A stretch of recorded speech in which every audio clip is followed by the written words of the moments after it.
I love your podcast. This is gold. This is where it's at.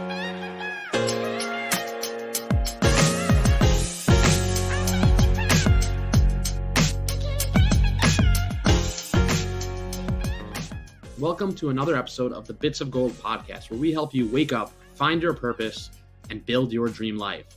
I'm so excited for this episode today with my guest, Jolene Delisle. After being born into homelessness in South Korea and driven by the hardships endured in her formative childhood years, Jolene is inspired to work with value-driven organizations and clients she can positively impact.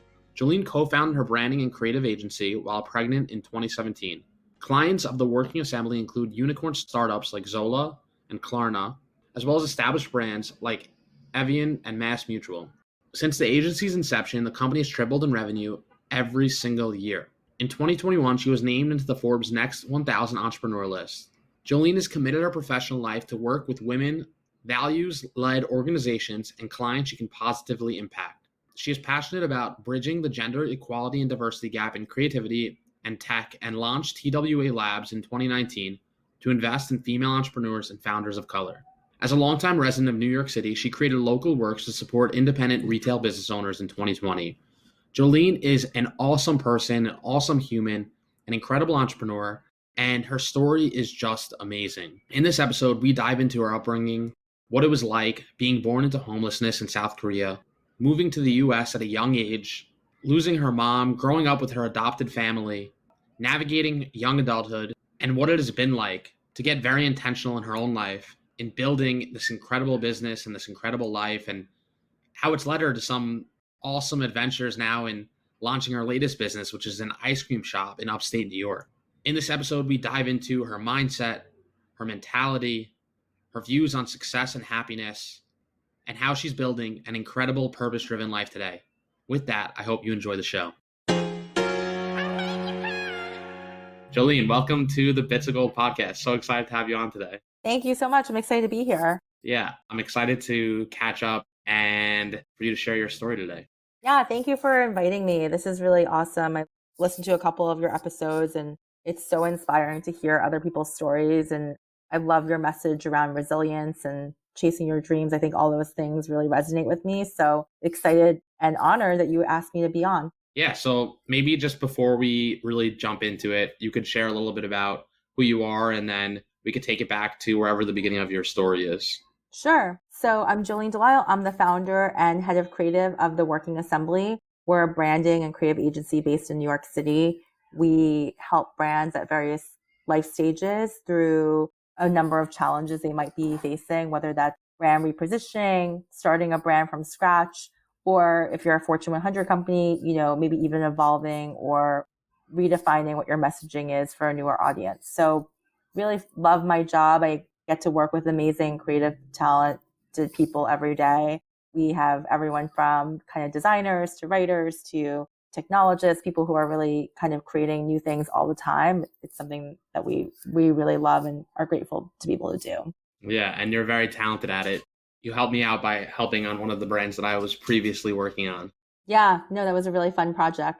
Awesome. Well, maybe we could jump into the beginning of your story, wherever that starts for you. Yeah, for sure. When I think about my story and I think about where kind of all this has led me to date, I really think about how I was born, how I was raised, those formative years. And so, I was very uniquely positioned in that I was born to a single mom. I was born in Seoul, Korea, South Korea. And I was born to a single mom who at the time we had no home. And so for the first 6 years, there was a lot of adversity. We were challenged. I remember kind of very clearly, like not, having food and being a little bit scared.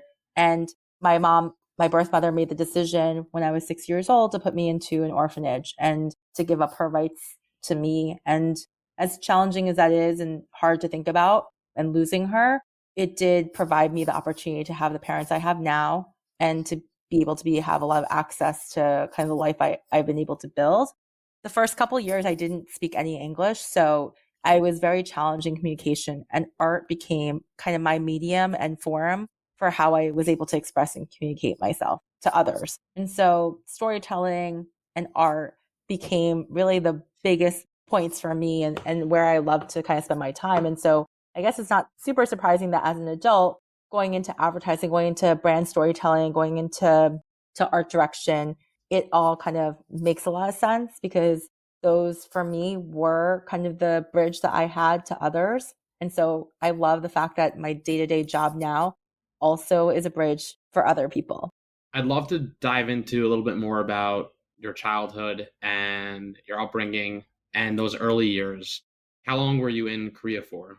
Yeah, so I was fortunate to get adopted by my parents pretty much after like 9 months living in an orphanage. And so when I came to New York in the North Jersey, New York area, that's where my parents were living. It's kind of what brought me to where I live now. That was probably a couple of years, and I was able to, really assimilate very quickly into American culture. And I think, again, like art and having that medium became a big point for me. How many years were you in Korea for? I was there for almost 7 years. What memories do you have in those 7 years while you were in Korea? Yeah, when I was in Korea, I have early memories. Of course, they're not super clear. And luckily, I was able to document a lot of them early on. So I have things to kind of go back to and remember, whether it be pictures or letters or things I drew or wrote. I definitely remember not having any food. I mean, I think that's something, those type of traumas like stay with you when you don't have food or you don't have access to water or a safe place to sleep. So those things I still carry with me and I remember very much. And of course, I remember my birth mom too. I remember being with her, and that's a loss. It's something that I think about all the time. I think about her every day. What was it like for you in those early years when you didn't have food? It sounds like you didn't have like a safe place to sleep at night. Yeah, we didn't have a regular place to live. So of course you're a child. So you use your imagination. You try to kind of make the best of what you can. You have no control over where you are and have kind of any ability to really help. I remember us kind of going through like garbage and going through restaurants trying to find food. Do you have any siblings? I didn't know. What was that like to not have safety or knowing when your next meal would be put on the table? I think that what's so interesting, Dan, is that like you don't know what you don't know until you know something else. And so for me, until I came to America, until I had the family I have now, until I was able to actually grow into being an adult, I think it was the only time I was able to really process what I went through as an experience, understand, and be able to really rationalize like what that was like. It's hard when you're in it because you're a child and it's the only environment and life that I knew. So for me, it was normal. That makes sense. Have you been back to Korea since you were adopted? I haven't. It's something that I definitely would like to do. I think it's very challenging for me because my daughter is very close to the age that I was when I lost my mom. And I feel conflicted about like going back to Korea right now. I feel like it's pretty emotional and it would be potentially traumatic for me too. What about your birth parents? Are they still in Korea? Are they alive? I have no idea actually. So the way that I was adopted was a closed adoption. So I don't necessarily have all the background and materials. So you come here when you're 7 years old. You were living in an orphanage in Korea prior to that, and you find out you're getting adopted. What was that like at 7? Did you know what was going on? Did you know you were coming here? At the time, the way that the adoption occurred was you're living in an orphanage with other children, and they don't want to traumatize those kids and create confusion for them when one kid leaves. So in the middle of the night, they'll take you to a plane. So I literally got woken up in the middle of the night and got brought to an airport to then get brought to New York to JFK. And so I had no context for what I was doing.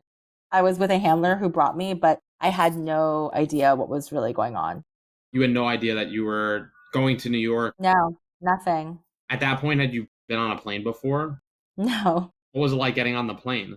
That's a real vivid memory for me because it was so unlike anything I had ever experienced. I grew up in a very small bubble of an environment, at least for me, where it was just my mom and I. And then when I lived in the orphanage, I was in another little bubble. And so to be in an airport with that many people and then be brought somewhere completely new and then be immediately introduced to someone who is now, they're saying, is your parents and your family, it was a lot to process. It was a lot to register what was happening. You get off the plane. Are your parents waiting for you to meet you? Like, what was that like? Yeah, I mean, it was pretty traumatic. I think that I feel very conflicted about adoption. I think there's a lot a really positive that happens with it, but it is difficult because you have no rights as a child to know where you're going, right? You're kind of given up to a system to then be put into another system. So I was put up for adoption.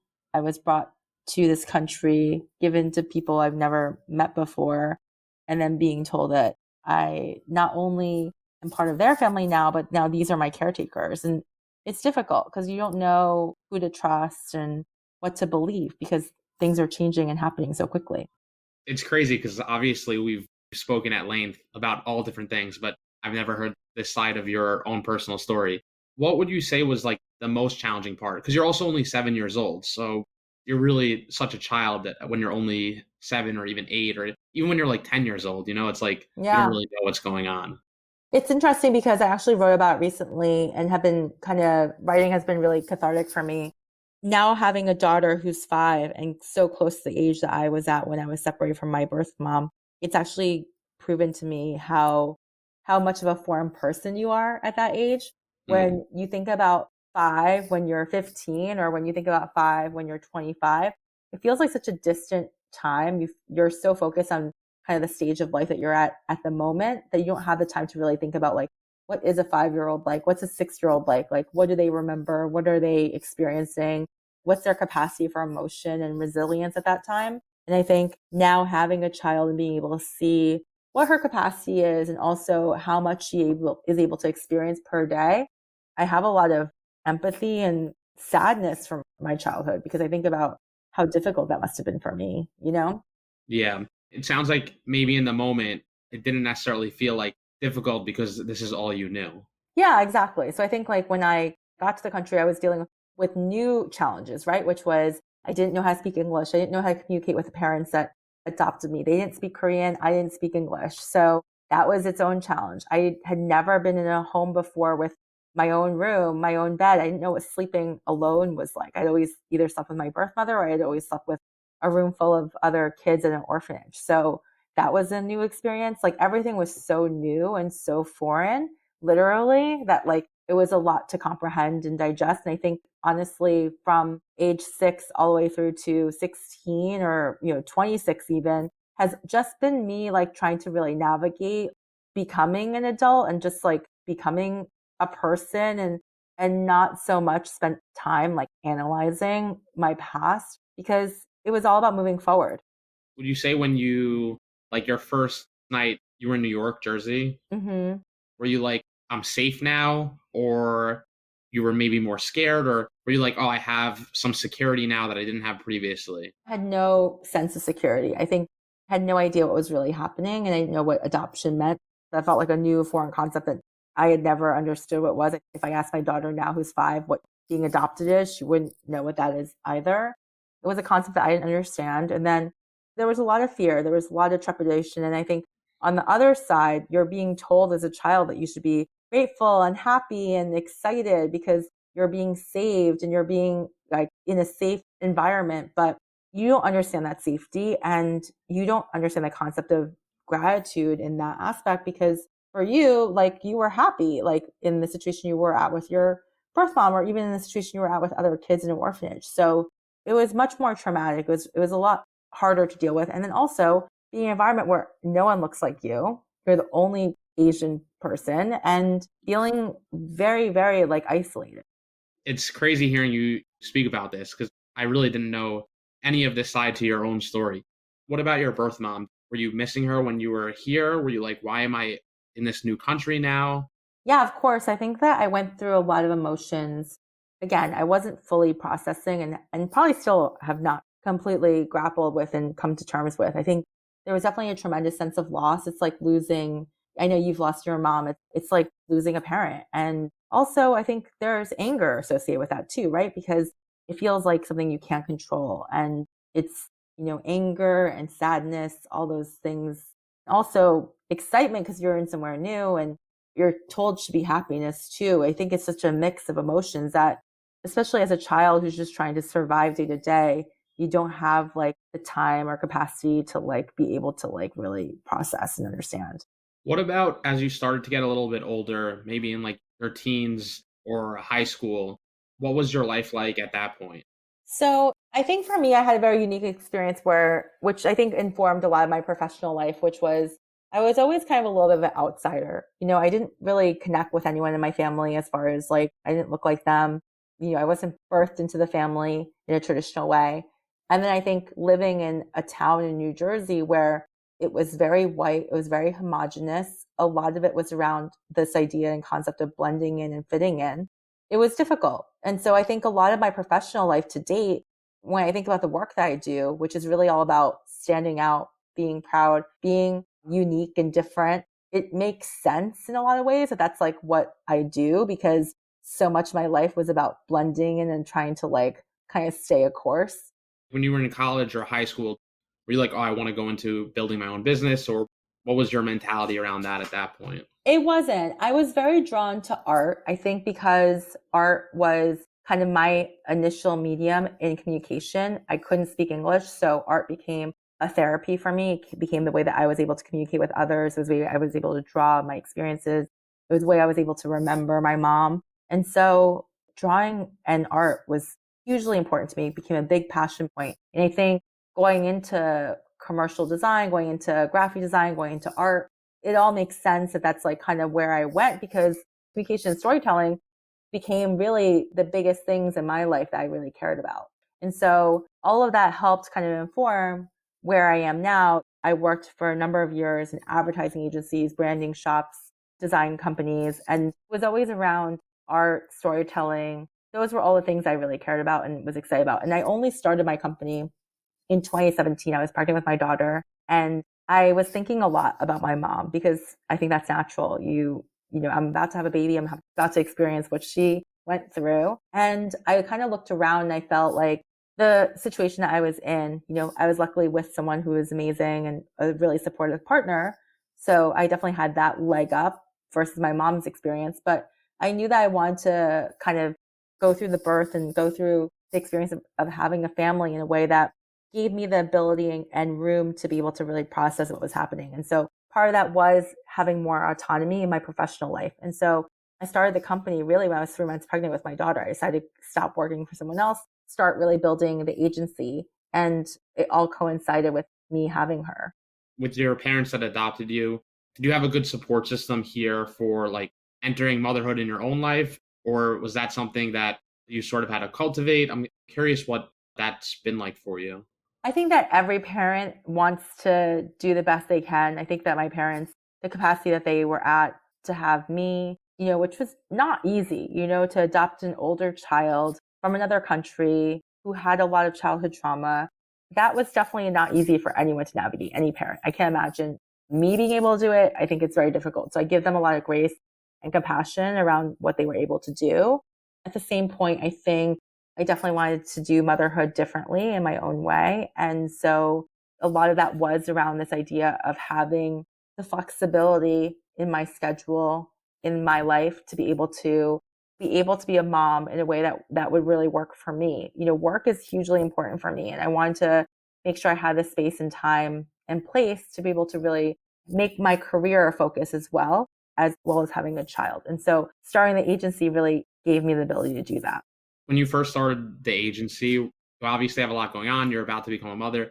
I'm curious about your mindset then as it relates to building or starting a business. Did you have any doubts around, will this work? I imagine there's some stress, like you're leaving your job where you have all this security as it relates to getting a paycheck every single month. What was that like? It's really funny because people ask me this question about security a lot. And I think about security in the sense of my life. I just told you my story a little bit. And I think that people have a false sense of security when they work for a big company, because they think, oh, I work for a big place, someone else is taking care of this, and I'm good, I'm protected. And I think oftentimes what we realize, especially with the economy and so much has happened over the past couple of years, that's a false sense of security, right? Like the sense of security you really have is when you're in control of your own path and destiny. And that also means like you're in control of your own finance too, right? So I now work for myself. That's the biggest security that I could have, because I'm in control of that, versus if I work for someone else, it feels like you're really at the whim of that person in that company.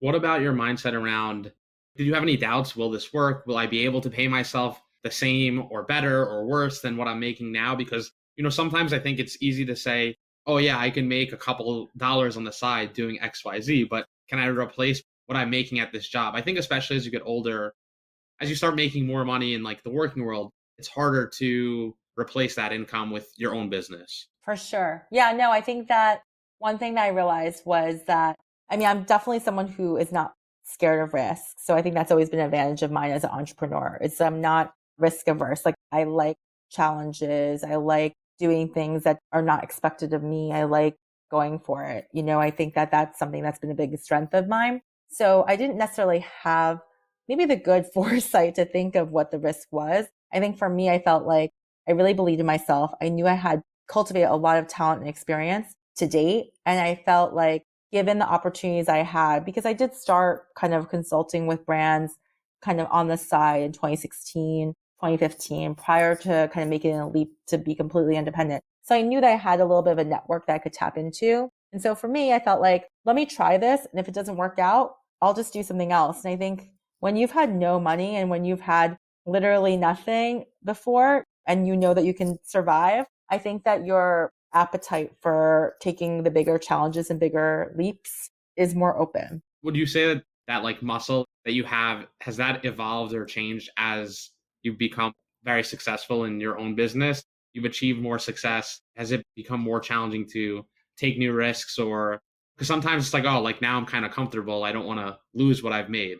Yeah, I think my biggest maybe weakness is that I don't understand comfort. I don't understand safety and security. So I wake up every day thinking that I might lose everything and that I might not have anything after today. So I think for me, the biggest challenge has been to like slow down because I'm constantly always thinking about how I can do more, achieve more, get more, because I'm always afraid of losing anything that I have. So I think that's been hard for me. And I think in one way, I think a lot of people view me as a success to your point, because like I've been able to build a business and yes, on paper we've had success, but I think on the other hand, I think every day, like I probably won't have the success, or like maybe I don't deserve the success, or maybe it won't last. And so I think that's been difficult, I think, to have a business that way. And maybe appreciating what you do have. Yeah, I think it's hard for me too, because I think everything feels, there's not a permanence. Like I feel very unsafe all the time in that way with business, which I think is the other side, right? So like I on one hand, my strength is that like I'm not afraid of risk. I'm willing to kind of achieve more, build more, climb more. I think on the other hand, my weakness is that I don't understand when something is enough, and that I don't necessarily understand what success is or what security is. I'm constantly building a mountain that probably is never going to be finished building. Do you do anything internally to like try to work on that now? Well, I'm really fortunate that I have a partner who is a complete counter to me, in that like he is really satisfied in life. Like he's happy and he finds joy in like really small, simple things. And it gives me the moment of reflection and time to really be able to slow down and be like, you're right. Like we are good and like we're going to be okay. And he provides a lot of grounding elements to me. I think that I'm so fortunate to have him and the life that we have together. And I think my kids also help me because I understand how precious time is and how fortunate I am to have them. But yeah, it's something I'm still constantly working on. How would you define success? Like in your eyes, what is success? I honestly don't know, because people ask me this a lot and they say, do you consider yourself successful? Do you consider, like, what do you consider success? When will all of this be enough? And I think for me, I'm really challenged with that, because I think it's why I start a new business or I've tried different things, because I don't necessarily know what kind of an end goal or success is for me. I think I love the fact that I have a company. I'm able to provide livelihood for so many people in my company, but I'm also able to provide support and access to founders, to companies, to businesses, and help to bridge a lot within communities and also verticals and spaces with the work that I do professionally every day. That is really personally gratifying for me. But do I consider that successful? I'm not sure. But when you wake up in the morning, is there something that like you're aspiring towards or working towards, or where it's like, this is in your head, this is the bar, the metric that I'm using to define as A success in successful my own day. life? Yeah. Yeah. Yeah. I think like my kids being happy and healthy, my husband being happy and healthy, like myself being happy and healthy, whatever that means, like that is really hugely important to me. I think that my team feeling like they're supported and that they have the space and access to be able to do what they want professionally is really important. So those are daily success metrics for me. But I think in the larger scheme, I do ask myself, like, as I continue to build and build a company, like, will it ever be enough? And it might not be. I mean, I think I grew up in a situation where I might always be a little bit afraid of the rug being pulled under me. So it's difficult for me to ever feel like anything will ever be 100% enough. And I think that's challenging, right? You're around people and relationships who they want contentment for you. It definitely makes sense. I feel like on one hand, though, it's you want to be able to say, hey, like, I'm happy with where I'm at. I feel good in my own skin with what I've done and I feel proud of what I've accomplished. But it's also, I feel okay to some extent to be your own harshest critic. And I'm sure that kind of accelerates you forward as well. Like, I'm not where I want to be, or when will it be enough? Sort of, I think maybe you want to work to try to have some clarity around that. But at the same time, like, I think about it in my own life where I've had some success and it's very challenging for myself to feel satisfied and to just feel happy for myself that, like, Yeah. oh, I'm doing some cool things. It's Yeah. oftentimes it's like, I'm not where I want to be, or I'm not living where I want to be yet. Yeah. And I think that's like a constant like struggle I fight with, right? Because on one hand, I have so much gratitude, right? I feel so fortunate for the life that I have, the family I have, the roof over my head, food on my table, like the small things too. I feel so much gratitude for that. But on the other hand, I grapple with this constant feeling of not enough. I need to do more. You need to work harder. You need to try more. You need to push yourself. And so it's a tough road to be between, because I feel trapped between that sometimes. And I think, and I'm curious with you, Dan, because I know you've dealt with loss of family members, but it's something I struggle with too, like having lost my birth mom and having felt like kind of my whole world was overturned so quickly. Like I constantly live in fear of like something happening to my kids, something happening to my husband. It's hard when you are dealing with loss like that and being able to kind of compartmentalize that, I guess, in some way. I would say at this point, I'm more empowered by my losses and what I've lived through, where my past experience with loss has sort of opened up my own eyes and has shaped my perspective as it relates to knowing that, like, death is a very real part of life. How do I want to spend the limited time I have on this earth? And how do I want to spend and to be very present with the limited time that I'm given? I think about that a lot. And just like a great example of that is I'm going to go out with my wife tonight, or I'm going to see some friends tonight. I'm not going to be occupied on my phone. I'm going to be very present and in the moment and appreciate that. I know at the beginning we were talking about like safety when you were growing up, but like for me, right when I wake up in the morning and I have like a little gratitude practice, but the first two things I write every single morning, it's like clockwork almost, is health and then safety. And it's not like I'm just writing them for the sake of writing them. It's that I truly feel grateful that I'm not waking up in a stressful state, because I know that, like, I'm already winning the day, that I have my health and that I have my safety. Like the fact that I could wake up in this apartment and have those two things covered, it's like I've already won the day. So I think for me, like, that's what my own losses really open up my eyes to. And it makes me very present about those small things.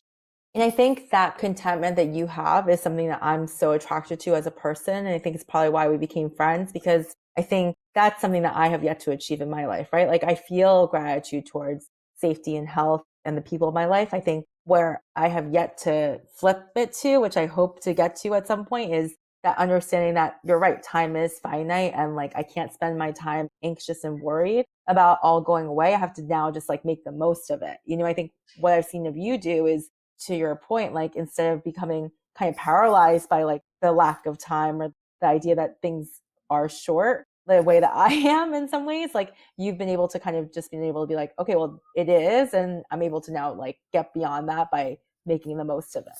Yeah. And I was telling someone this the other day, and they said, like, they felt like it was a pretty depressing perspective or a depressing way to look at life, because they're like, you sort of always have the idea that death could come floating around in your head. I said, like, I really don't feel like it's not like it's this depressing thought of, oh, it's just very real. It's very authentic. It's very honest, right? Like, bad shit happens all the time, and death is a part of that equation. I think actually in many ways, and this is where I feel like it really empowers me, is that like really, if you know that you too will die and that those you love will also die at some point, you live your life very differently when you actually hold that close to you and recognize that that's a real part of life and like a real part of this thing called life. I think really a great example is just like there are so many people who get together for a dinner or see friends and they're just on their phone. And it's like, well, if you knew that tomorrow that person may die, they might get hit by a car, whatever it is, obviously, right? Like we're talking so general and so broad here. But if you know that that person's going to die tomorrow, you're not going to be on your phone and texting your other friend. You're going to be very present and in the moment and appreciating those seconds that you have with that person. And I think that that's how like my own loss has really empowered my own perspective on life. Yeah, it's really cool. I think one thing that has empowered me with loss has been this idea that like, or at least my untraditional life, I guess, to date, has been this idea that like life doesn't have to be so traditional. I think I spent a lot of time trying to normalize everything that happened to me by trying to be as like normal, I guess, as possible, by like kind of following the rules, like doing well in school, going to a college, getting a job, kind of doing things in like that sequential order, getting married, having kids, doing all the things that kind of are expected of what you think a traditional successful life looks like. And I think the past couple years for me has been like really upending that. I recently bought an ice cream store in upstate New York on a very, I think, impulsive way. But part of that too, and why I think it makes sense for me, is that like I don't think of life as one goal, one end, one finish, or success in that way either. I think of it as like, to your point, like life is so short. We don't know how much time we have. Like, why make plans that you might not be able to achieve? Like, just go for those plans now and try to do all the things that you want to do now versus putting them off later. And I think people think like maybe that's impulsive or maybe that seems really crazy and doesn't really make sense with the rest of the work that I do day to day. But for me, I think when I operate in a way that feels like less traditional, less, expected, is like when I feel like the most alive. It's interesting to hear you say that. I think also I read something the other day that was about how to find your life purpose. This person was saying, I think it was on Medium, but they were saying that like a lot of people they reach like this breaking point or they feel like they're in a rut because they're like, I'm not aligned with what I'm supposed to be doing or with what I want to do. And I'm doing this thing that I don't really like and it's just a job. And I think today, especially a lot of younger people, I think like way more when I think about my parents' generation, like I really feel like my dad sort of had like a little bit of a unique circumstance because he really found what he loved like early on in life and pursued it and he was an industrial designer and was very passionate about industrial design. But I feel a lot of people of that generation were more like, you get a job to pay the bills. I think if I ask aunts, uncles, or older people of that generation, they'll sort of say that they'll have a similar mentality to that. I think today a lot of people try to find or try to apply like grand meaning to their work. And I think in some cases, like obviously, if you can, or if you have some purpose or a meaning that you're able to apply to like your professional life, it's awesome. But this article was saying that so many people are like, how do I figure out my life purpose or my life's meaning? And the author was just saying like, you just try a lot of different things and the things you enjoy, you continue to pursue, and things you don't, you sort of kick to the curb. A lot of times, going back to it, a lot of people sort of choose just, hey, I'm just going to get that job because it's secure. And then you sort of end up in that, a little bit in that trap. But it was interesting to me because you're talking about like following the rules early on, and now you're just sort of going with the flow and following, sounds like maybe the things that you're interested in. And this author was saying that like, that's the way to figure out your life purpose, is just try a bunch of different things. I really like that because I've heard so many young people be like, oh, how do I make more meaning in my life? And it's like, well, maybe I'm not trying enough things. Yeah. And I think like there's also rules that we put around ourselves, even as society. Like I think even friends, as well intentioned as they are, like when I was pregnant, people saying, is that really the right time to start your own company? Like, wouldn't it be better to not do that now and wait? But wait for what and wait for when? And I think the same thing when I was buying this ice cream shop, people were like, well, you already have a business and you have 2 kids. Like you're a mom now. Like how can you take that type of risk? And I think we put all these like rules and safeguards around what we think people should do or when people should do things. And I think a lot for me has been around like letting go of those expectations or what people think and trying to really find what makes me happy and what fulfills me. I love that. Why do you think people do that? Think it comes from a good place, or does it come more from like a place of jealousy? Like, oh, that's so cool. even the people that love you, they naysay and they're like, ah, Yeah. what are you doing? Yeah. I think there's a lot of good intention behind it, right? Because I think people ultimately want you to be okay and they want to give you those watch outs. I think, they want to say like, climb that ladder, but like, don't fall down. They want you to kind of go for it, but they also want that safety for you. And so I think I like to believe it comes from a good place, but I do think that we do teach kids, we teach young adults to try to kind of follow things that feel very linear, like this step leads to the next step that leads to the next step, but maybe you're not going up steps. Maybe you're going, around a circle. And so it doesn't necessarily have to be so expected, that path, right? You can kind of diverge. I hear what you're saying. Like, it comes from a good place. I'm thinking about my own life, and like, I was telling someone maybe a couple of months ago, like, hey, I've made this decision about my professional career and it's going to be good. I feel content about it. I feel happy about it. And they're like, good, I'm happy you made that decision. It sounds like you're growing up. When they said that, I was like, in my head, I was like, fuck that person. Because I feel a lot of times when people share, like, is this the right time, or why are you doing that? Even if they're older and they have their own experiences, like, they've sort of chosen the path that they've chosen. And now the life they're living is a result of the choices they made. And that's been their own decision. But I have so many examples of this where I spoke to an older family member or just someone who's older who maybe has like more wisdom just because they've been alive on this earth for more time than I have. And the life they're living is really a direct result of the choices they made. Maybe they've chosen to go down this path where they sacrifice some of their own happiness to like make a little bit more money or have a little bit more security. And then they're like, this is the way the world works. This is how it works. This has been my narrative. This has been my story. And this is the way I'm going to live my life. And then it's like, that's how you have to live your life. But it's obviously not the case, So I remember once I was with my uncle and he sort of imparted his wisdom that you make decisions in life and you choose to do things to provide a certain lifestyle for your family. And I'm okay with those decisions I've made because I've been able to provide for my family this certain lifestyle. In my mind, I was like, that's cool. That's been your choice, but you could have probably made a little bit less, still provided for your family and been a lot happier if you turned left instead of going right. So I do think like, I love what you're saying around making your own decisions and choosing your own path. Yeah, I think that's my thing, that if I have to think about my purpose, I think it's a lot of times about being unconventional and not caring as much, I guess maybe I used to, about what other people think, and trying to live life for me and live life for others in service of others is what I really care about. Like not caring and truly like not giving a shit what other people think. Like it's very hard to do. It's a huge secret to happiness though, I think. Yeah. I think social media like makes it tough as well, because yeah, and comparison. I try to let go of any comparison. I try to think about really how I can be happy for others, but also happy for myself. It doesn't necessarily have to be just because someone's winning doesn't mean that I'm now losing, and all of that. I think that all takes time and maturity to like understand, but the more and sooner that you get that, I think the happier you'll be. 100%. So you open up this ice cream shop. You literally just opened, right? Or not yet? I just opened this past weekend for the first time. We opened an ice cream shop called Cherries in Stone Ridge, New York. I love living up there part-time. I live in a small town called Kerhonkson, about 2 hours outside Manhattan. And I really found a lot of peace being out there. It's something that place where my kids love going and I love spending time.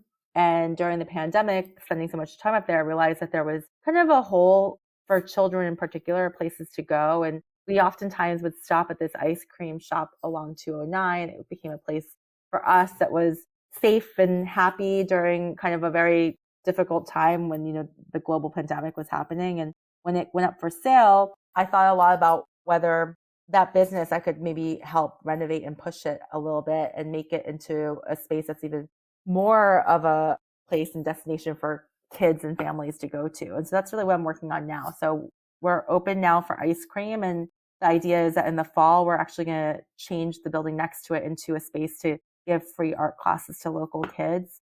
Like I said, art was such a big part of my life. And so being able to give back and be able to teach art classes to children is like something that I have always dreamed about. And I'm excited to be able to do there. And then we're also going to have a little bit of a candy shop. So we're going to kind of make it like a mixed use space with lots of sugar, but also, a place where kids and families will really enjoy going to. Do you have aspirations like build an ice cream brand, or is it more just like you want to have a really cool ice cream shop up there? Yeah, I think I don't think that I ever had aspirations to build like kind of a new product or business. I think I was excited to take this on as a challenge and just kind of taking it day by day to see where it goes. But it's really fun so far. And it's been a really fun outlet too for myself, my husband, and our family to kind of explore as like a new venture. I always hear people who are in the food business, they're so sick of like, if you ask them, what's your favorite thing? A lot of people that I've spoken to who are in the food business will say, like, I don't eat anything from this place because I've eaten so much of it. Are you at that point? Or have you eaten all the ice cream in the world? You know what's funny is that I've never been an ice cream person. So, and my husband is lactose intolerant. So we joke that this is like the opposite of the business we should be in, but it's also good too, because we're not eating our own supply. So I like it. And it's really important to me that we have like really good local ingredients. So that's one of the first things that we did was we really tried to change the menu and try to tap into local resources and vendors that we could partner with. And so that's the kind of stuff that I get really excited about. Yeah, awesome. I'm curious, looking back on your upbringing and your life and where you are today, what's that like to look back and see like the life that you've built and the life that you're building? Yeah, I mean, I think I feel really grateful for having my family. I think my kids are like the biggest thing for me as far as something that I never thought that I would have. I love the fact that I'm able to be a mom. I love that I have 2 kids. I love my husband and having the life that we have together. I think a stable home life was always my goal, and I'm so fortunate to have achieved that. And then I think separately, I think having a business that's really focused on being values led, like really the idea that I'm partnering with women, founders of color, entrepreneurs who are trying to make their dreams come true. Like, I think for me, like, I get so much personal satisfaction from that. So I think in retrospect, when I think about my life and my journeys to date, like, I feel like a lot of the dots connect to bring me to where I am now. And it makes a lot of sense, like where I got to. I'm excited to see what's next for me. And who knows, like next 5 years might look completely different. And I think that's okay too. I think that sometimes we think like where we get to once we get there, that has to be the end goal. But for me, I can kind of see like next 5 years, it might look completely different. Do you ever wake up and feel like, holy shit, like this is awesome, this is crazy, I'm also very harsh on myself and it's really hard for me to like feel proud. But there are those few moments here and there where I'm like, holy shit, this is awesome that this is the life I'm living. I have those moments. I have those pinch me moments. Like I definitely have moments where I'm just so grateful for everything that I have now. And I think it just motivates me, pushes me more. Awesome. Well, we could start to wrap up this episode. The Bits of Gold podcast is all about building your dream life. With that, what would be your bits of gold on how to build a life you love? I would say throw out any kind of playbook or expectation for what you think life has to be and really kind of listen to your intuition and what motivates you and try to build from there. Awesome. Where can people connect with you, find you, follow you? You can find me on Instagram. Our agency is Working Assembly. Yeah, and excited to connect with people more. Thank you so much. Awesome. Thank you. Thank you so much for tuning in to another episode of the Bits of Gold podcast. If you like this episode, please take a minute, share with a friend, subscribe, and leave a review on Apple iTunes Podcasts. It really helps with growing the show. With that, I hope you take something from this episode and apply it in your life and apply it to your life this week and continue to build your dream life. Have an amazing week. I love your podcast. This is gold. This is where it's